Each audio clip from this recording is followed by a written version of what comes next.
The Mexican border was closed for hours on November 25, 2018 at the San Ysidro port of entry to the U.S., after a group of migrants, including children and women, in Tijuana reportedly stormed the area. This prompted the U.S. Border Patrol to fire tear gas at the group. Among the handmade placards carried by the migrants was this one: "We are international workers. We are not criminals." Xenophobic assertion. It was a revealing placard, and one that commented on a major change in global economic and political thinking. Since the 1990s, not just international but even interregional workers have slowly been pushed into the rubric of criminals. U.S. President Donald Trump is a prime example of this. His victory was largely founded on his ability to depict international workers, particularly those crossing the U.S.-Mexico border, as criminals. With elections coming up in the U.S. once again, he has returned, with renewed vigor, to this discourse.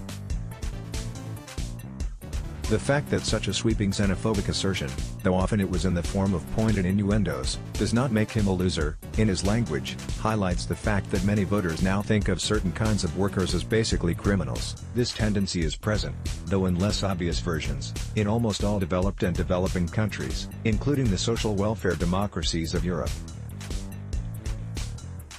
It is also present within nations, as we in India witnessed in the recent Gujarati backlash against workers from Uttar Pradesh and Bihar. Now, it is true that foreigners have been looked at with suspicion by some natives in the past too, but what we're talking about is a bit different. This is because no one really denies that most of these people who want to enter a country do so in order to find work. Also, all but the most rabid of hate mongers are aware that, say, most Biharis in Gujarat or Mexicans in the US are law-abiding and often needy workers. And yet politicians can garner extra votes by implicitly or explicitly equating international/interregional workers with criminals, and states can openly devise blatantly differential treatment for them, as the children ripped away from their parents and the workers tear-gassed at the U.S. border can testify. This marks a significant development in recent years. In short, we have to ask the question, what is it that enables many to characterize international and even interregional workers as criminals, even as we know that most of them are crossing a border simply to seek work? No, the answer is not that there are more criminals crossing over in the guise of workers now than there were in the past. There has been no difference in this regard. Most immigrants crossing a border are law-abiding and industrious workers, not criminals. This remains the case today, as it was in the past. The answer lies not with the workers crossing over or even with those citizens who brand them criminals. The answer lies in the nature of capitalism, which no longer needs workers as much as it did in the past. Financial speculation has increasingly dwarfed international trade from the 1990s onwards. More than that, much of financial speculation is based on factors other than the productivity of a sector.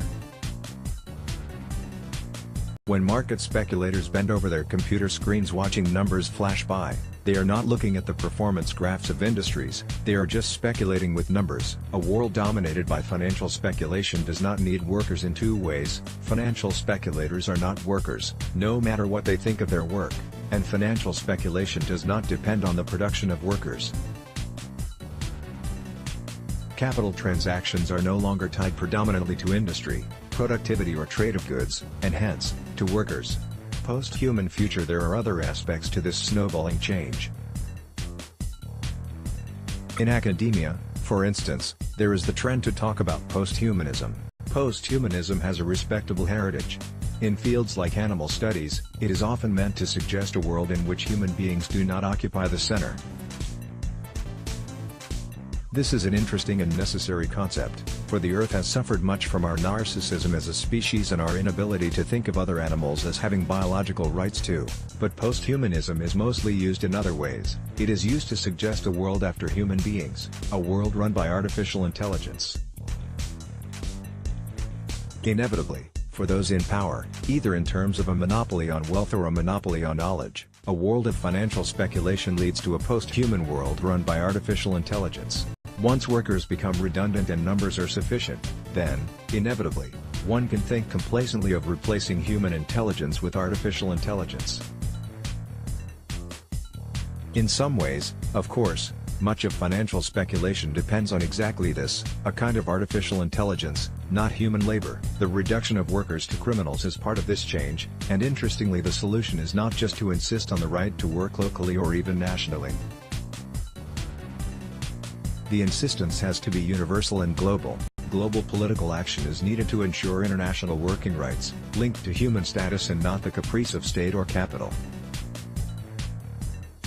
Otherwise, as the right to work can currently be ensured only by national governments, it will always be used to define other, foreign, workers as actual or potential criminals, as Mr. Trump and his putative wall have set out to do.